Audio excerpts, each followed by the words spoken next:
ป้อนข้อมูลเพื่อเฮ็ดเอกสารอ้างอิงใน Microsoft Word หลังจากที่เรามีข้อความแบบนี้เนาะป้อนเนาะพิมพ์ออกมาเป็นที่เรียบร้อยแล้วเราต้องการอ้างอิงแหล่งที่มาของข้อมูลเนาะให้เราเข้ามาที่ Reference เนาะเมนูตัวนี้จากนั้นมาเบิ่งกลุ่มข้อมูลจุดนี้เนาะ Citation and Bibliography นี่เนาะซึ่งอยู่ในนี้จะมี Insert Citation เราจะใช้คำสั่งตัวนี้เนาะแต่ก่อนอื่นให้เรามาเบิ่งก่อนว่า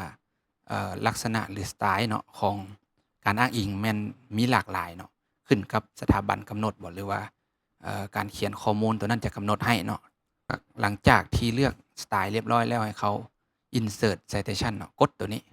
จากนั้นให้เรากดตัวที่เป็นแหล่งข้อมูลใหม่ที่เราจะอ้างอิง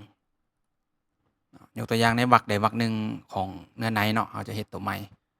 ได้ข้อมูลใหม่มาแล้วเราอยากอ้างอิงว่าเราไปเอามาแต่ไสเนาะมันก็จะมีในหน้าต่างนี้ก็คือว่าประเภทของข้อมูลเนาะมันมีหลากหลายเช่นว่ามีปึ้มอ้างอิงจากปึ้มบ่บทรายงานเอกสารประชุมอิหยังต่างๆหรือว่าการสัมภาษณ์ในนี้เราจะยกตัวอย่างการได้ข้อมูลมาจากการสัมภาษณ์เนาะให้เราก็เลือกตัว interview จากนั้นให้เราป้อนข้อมูลที่เราไปสัมภาษณ์มาเช่นว่าผู้ถูกสัมภาษณ์แม่นไผเนาะ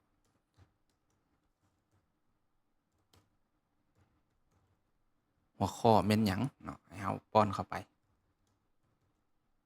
ผู้สัมภาษณ์แม่นไผเนาะ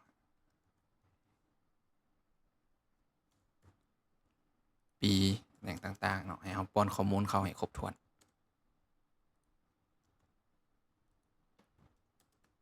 จากนั้นกด โอเค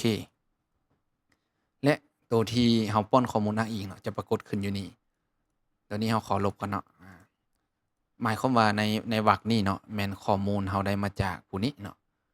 ที่ชื่อสมชายในปี2025เนาะเราสัมภาษณ์เรื่องหยังเนาะในวิดีโอนี้เราก็จะจบเพียงเท่านี้เนาะ